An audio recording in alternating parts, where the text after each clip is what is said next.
Hey YouTubers, because murders are at a worrying level in Jamaica, the National Security Minister, Dr. Horace Chang, has outlined a 5-point plan of what he hopes to accomplish. The following is the plan that he outlined. Let's take a listen. 5-point crime plan unveiled by Dr. Horace Chang, Vertical Bar Loop, Jamaica. National Security Minister, Dr. Horace Chang, has outlined a 5-point crime plan that the government hopes will help to address the high levels of crime gripping the country. Dr. Chang presented the long-delayed crime plan on Tuesday during his contribution to the 2018 to 2019 sectoral debate in the House of Representatives. He listed public order and law enforcement, strong anti-gang strategies, anti-corruption strategies, targeted social intervention initiatives in volatile communities, and transformation of the Jamaica Constabulary Force, JCF, into a modern service, as the chief priorities that we will pursue to improve citizen security. Under public order and law enforcement, Dr. Chang pledged that, no matter where you live, what you do, or how much you earn, the strategies to address law and order will be applied equally to everyone. In this regard, we have embarked on the development of a master plan for our communities to improve public order while simultaneously enhancing access to social amenities, the Security Minister outlined. He described public order as being synonymous with peace, safety and tranquility. As we envision it, it is a state in which the lives, property, freedoms and rights of individuals are protected, criminally motivated violence has been reduced to a minimum, and criminal elements are pursued, arrested and detained. It is also where gangs have been identified, disarmed and immobilized. Chang said. He warned that the security forces will target high-violence communities in a bid to rebuild their resilience to risks associated with violence. He said the approach will inform the Security Ministry's master plan for community and citizen safety. This will include safe spaces for study and recreation, free Wi-Fi access, and in public spaces within these communities. The Security Minister noted that the government has already laid the foundation for the initiative with the launch in March of the Jamaica program as a deliberate strategy to engage in a public-private partnership to utilize to monitor public spaces. He said technology will enhance police capacity in hotspot areas and create safer public spaces. We intend to employ the latest tools, including license plate and facial recognition, to support our initiatives, he indicated. And Chang said the new Road Traffic Act provides an excellent vehicle to manage public order. He said this must be done in collaboration with the municipal corporations and other government organizations, embracing the joined-up approach in tackling the problem of public order. In terms of the anti-gang strategies, Chang noted that the review of the anti-gang law has started, and the administration intends to have it finalized during the legislative year. Amendments will include clarity about how a gang would be declared, special measures in court proceedings to protect witnesses, strategies to monitor gang members, and other provisions to address inherent weaknesses in the current legislation. The primary philosophy guiding how we operate going forward is apprehending gang leaders, diminishing their status as heroes within our communities, bringing them to justice, and locking them away. We will be using the full force of the law to go after these criminals, taking the profit out of crime, seizing their assets and those assets which they have placed in the names of members of their families. Chang told the House. In terms of fighting corruption, he also told the House that the establishment of the Major Organized Crime and Anti-Corruption Agency, MOCA, as an independent body in the security architecture, will help to address the issues of integrity and corruption within the wider society. We will not only focus on the little man, or on street-level criminals. We will intensify our efforts at nabbing the persons who facilitate criminal organizations, the corrupt businessmen, public servants, elected or non-elected, doctors, lawyers and anyone else who benefits from the proceeds of crime. Criminal enterprises depend on a network like any other corporation, Chang outlined. He added that, It is corruption that undermines the institutions of the state and leads to inefficiency, loss of growth and loss of economic prospects. This government is committed to dealing with this problem without prejudice. In terms of the targeted social intervention initiatives to be undertaken in the 20 most volatile communities, the Security Minister pointed to the need for programs and techniques that encourage and mobilize communities, institutions, the private sector and citizens to enhance their protection against crime. He stated that what was needed was long-term robust social crime prevention strategies alongside the law enforcement operations to address the immediate needs of crime reduction. Chang noted that social intervention programs have been a long-standing part of the crime prevention agenda. He said there have been some successes from varying programs executed by the government, and in collaboration with international development partners.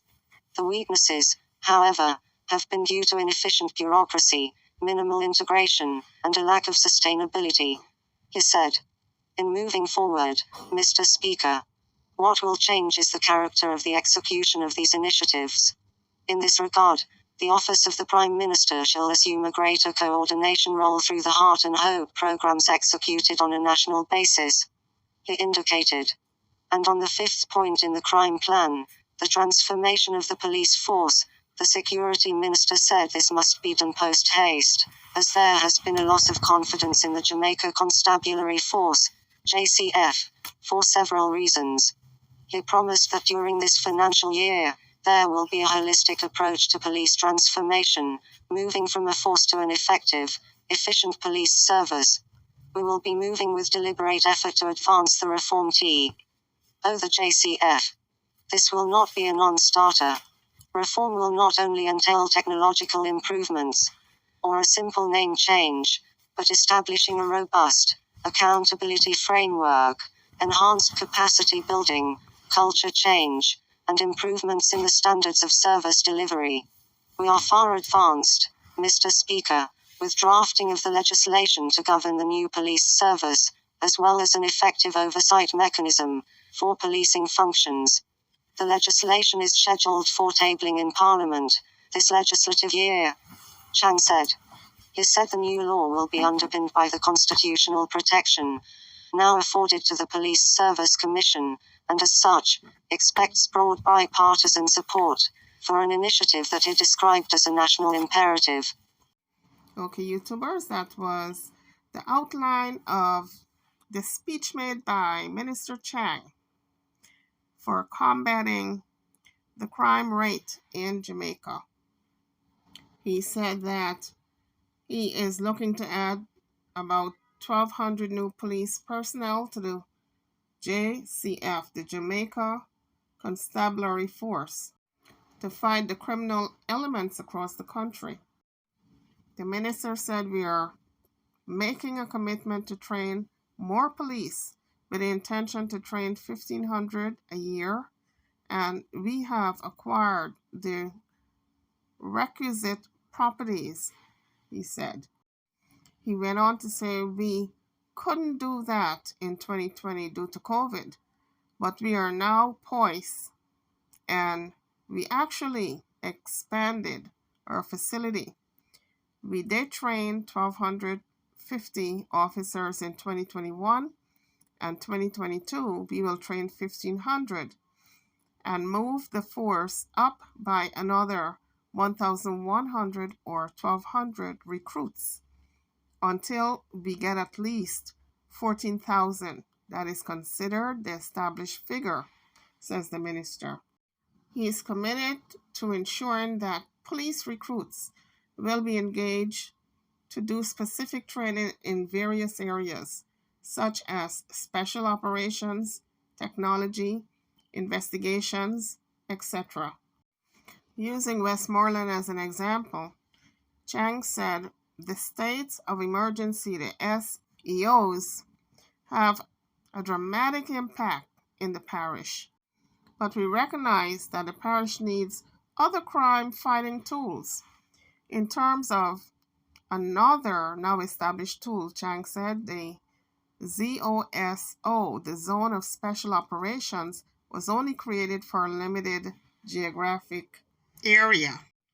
So we need something on a broad scale to intercept gangsters, he stated. He went on to say, as a short-term solution, we are looking to build the capacity of the police to reduce homicidal crime. We will also be looking to digitize the stations and provide cameras and the uniforms for those cameras to fit in, added the National Security Minister Chang.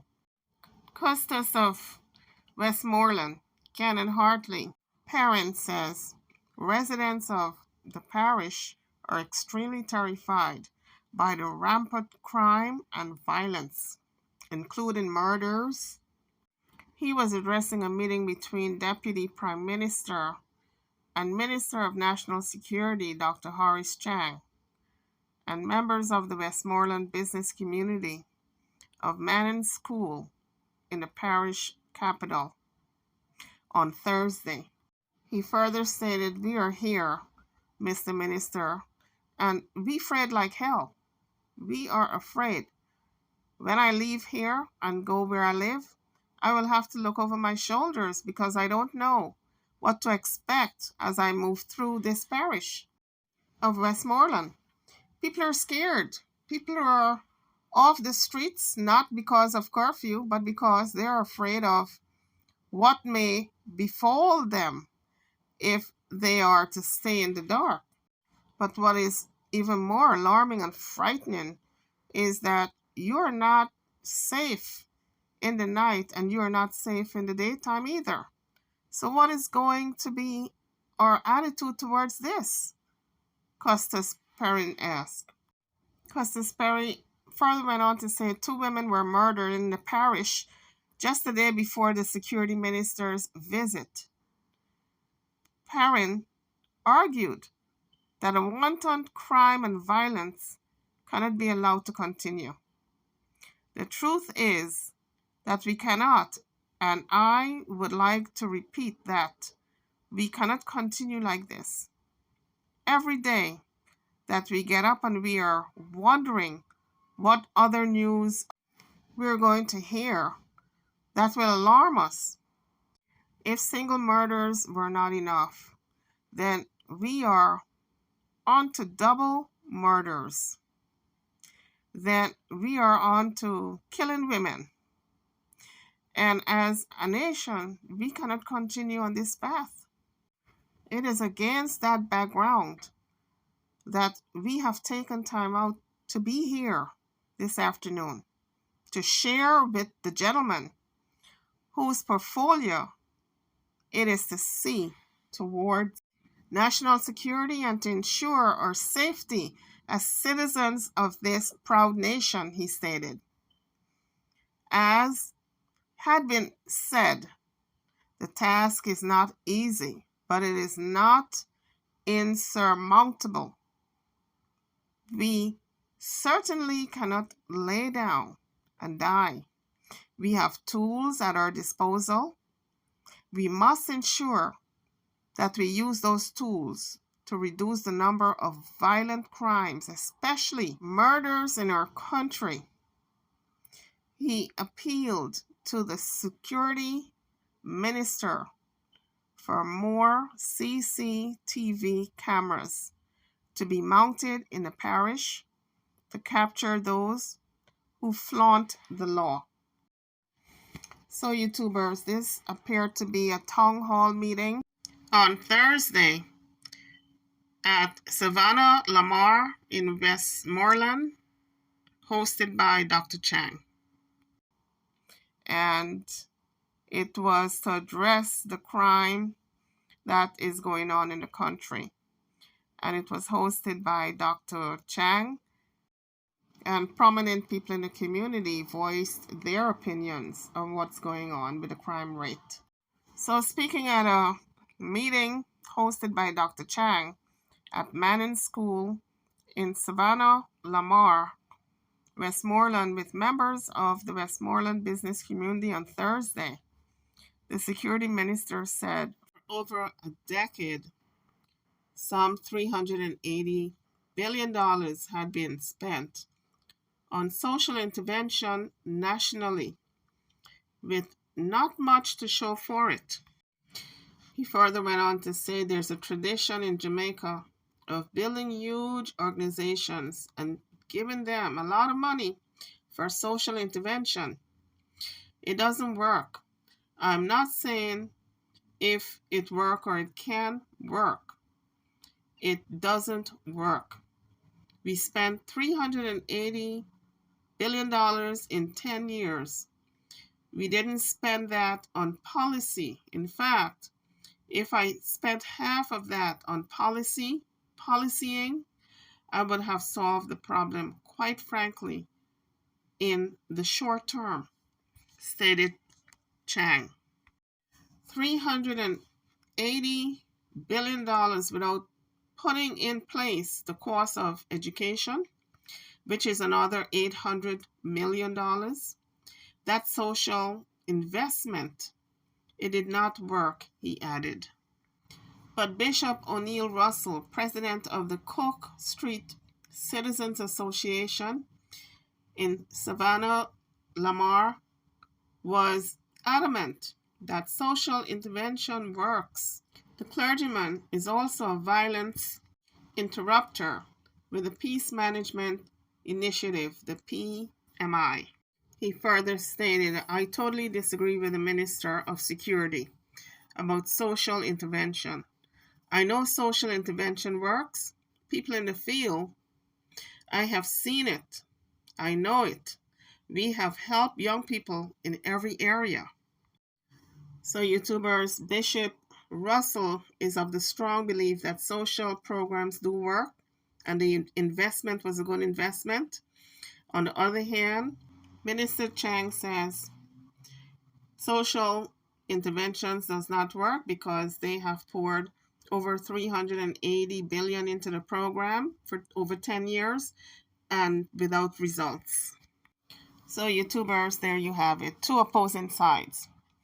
But it is my belief that social programs do work because I believe if you don't have a place for children to go after school, let's say after school programs, and there's nothing for them to do, they're going to find something to do.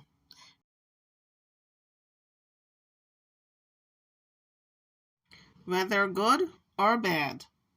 There's an old saying, an idle mind is a devil's workshop. And it's a true saying because what these kids need is more programs. And if you don't have programs for them, then you're going to have the next generation of gunmen on the streets, robbing and shooting and killing people.